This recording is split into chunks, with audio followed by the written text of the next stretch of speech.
Let me move on to this next story because this is not the kind of thing you might expect to see happening in this country. There's a new report from the Montreal Economic Institute that shows Canada is actually lagging behind the rest of the G7 in terms of productivity. What's causing it? What does it mean for our economy? RENAUD BROSSARD is Senior Director of Communications at the Montreal Economic Institute. He's on the line. RENAUD, thanks for being here this afternoon.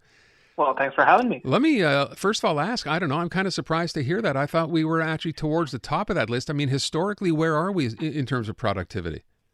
So historically, we were doing a lot better, but unfortunately, for the last couple of decades, we've been steadily falling. And it's not so much that our productivity hasn't gotten better; it's just that everybody else has gotten a lot more productive than we are. So first off, we need to really explore what we mean by productivity. What we mean is the value created per hour work. So an hour of work on average in Canada creates about $53.30 US in value, which, sounds pretty good. But when we compare it to the G7 average, the G7 average is about $63.90. Or if we compare it to our neighbors to the south, they create about $72.10. So that has a direct impact on us because the less productive we are, the less of an hour of work creates value, the less that hour gets compensated, and the less we have in our pockets at the end of the day. Renaud, I want to make sure I understood correctly, though. We're stable, right? It hasn't actually declined here. We're stable. It's just that other countries Everyone are else doing is getting better. So right. How does that negatively impact us? Well, it negatively compared to where we could be. Okay. Because the fact is, understandably, thankfully at least, our productivity has not gone down, but the rest of the world is catching up. The rest of the world is doing much better. They're progressively getting more productive. And as the years go by, more and more countries are passing us, becoming more productive. And this means that their citizens are getting a better standard of living, which is great for them, but that we tend to stagnate around where we are instead of progressing as well. So let's say that $10.60 difference in hourly productivity between Canada and the G7 average, it doesn't sound like much, but when you compound that with 35 hours a week, 48 weeks of work a year, because we still need to get a vacation, that translates to 17,800 less in terms of our. Sorry, I'm trying to find the English word here. In terms of our standard of living compared to what it could be. And I don't know about you, and I don't know about the people listening, but if you're telling me I could be living $17,800 better than I am now, sure, I'd be all for that. I'm curious, though, as to why. My first question, and I know you talk about here private investment, are we, I hate to use the word, are we lazier here? Why is the productivity down?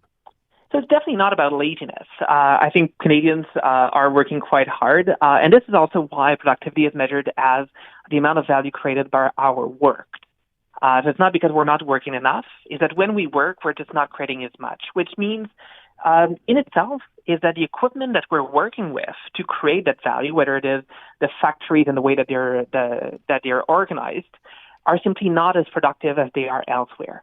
And this is a symptom of a chronic lack of investment in our productive capacity.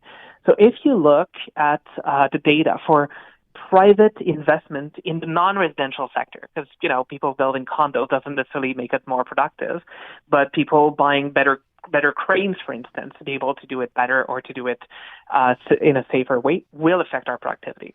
So the amount that's invested by the private sector per worker per year in non-residential investments, about $17,000 here, which sounds like a lot, but if you compare to the U.S.'s $27,000, we're lagging quite far behind. And what this means is that as their productivity grows faster, we're lagging more and more compared to our peers in other advanced economies. I'm just trying to understand something. If we are seeing, and you're saying here, this has to do with private investment or a lack of private investment. Are they investing elsewhere? Why not? Or why not invest here? Are they not getting the support from government? Are there no grants? No. I mean, why would be the reason? Well, it's not so much a matter of grants as it is not attractive enough for people to invest here. The fact is we just couldn't replace all of this lost private investment with grants. With the amount of workers in Canada for about $10,000 per worker, that would mean about $200 billion per year in public investment. And I don't know about you, I don't think the Fed can handle another $200 billion to spend. No. So it's rather, what can we do to make it more attractive that when investors look at where to spend their money, where to invest, and they're looking at Canada, they're looking at the US, they're looking at France. We need to wonder why they're choosing France and the US more than Canada. And a decent part of it is our regulatory system. The regulatory burden is quite extensive, quite costly. And another part of it is also our tax burden, where ultimately they see that it's much more profitable for them to invest elsewhere because of regulation, because of taxes, than it is to invest here.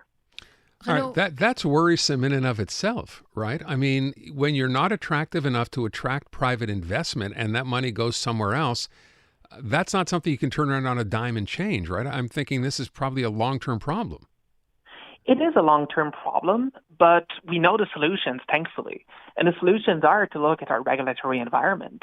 The longer it takes to get a project approved, right, the more expensive it is for the person that's putting that project forward, and the riskier it is for them to lose all their investment. So if we're able to streamline that a little bit, then there's a matter of, how just the amount of forms that need to be filled out, or the amount of regulatory of necessary regulatory steps to be done for everything, where we can streamline that, we can make it more productive. And then again, there's still the issue of taxes, where when other countries lower their tax burden, become more attractive, well, they become more attractive because by comparison, other countries become less attractive. So we need to address all those issues. So we know the recipe. It's not an easy way out, but we know the recipe to get out of it. Renaud, I find myself wondering what this means for the average person. Does it mean less prosperity? Does it mean less job prospects or a less advantageous future for people? What does it mean? Essentially, it means less of a possibility for compensation. Because, again, if every hour of work creates up to $50 in value, that hour of work cannot be compensated more than $50. It'll be compensated a little bit less.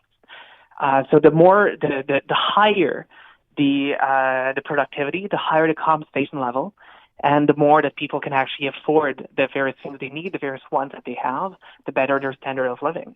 This is why a lot of the economic literature directly links productivity and the standard of living as basically being almost the same measure, because the productivity translates into an ability to get a better salary and an ability to pay the things that we actually need to live better.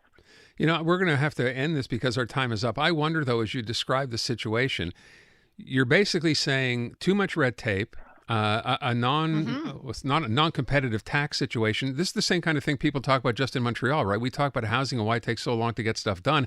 And the issue of red tape and all the hurdles you have to clear as a private developer here are standing in the way of being able to do more. So if governments are aware of this, do you have a sense, Renaud, that they are, going to change anything here? I mean, it's starting to hurt us. It's obvious.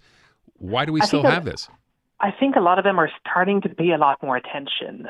Just the fact that our GDP per capita adjusted for inflation is about the same as it was in 2018 is one of those things that had a lot of alarm bells go off in Ottawa. I think the same goes for Quebec, where Premier Legault has said he wants to catch up with Ontario, sort of get better paying jobs so that we can catch up economically with our neighbors. So there's a lot of governments that at least have a little bit of that reflection. Then it's just a matter of actually putting things into action and seeing it get done. Interesting report. Thank you so much, Renaud. We appreciate it. It's always a pleasure.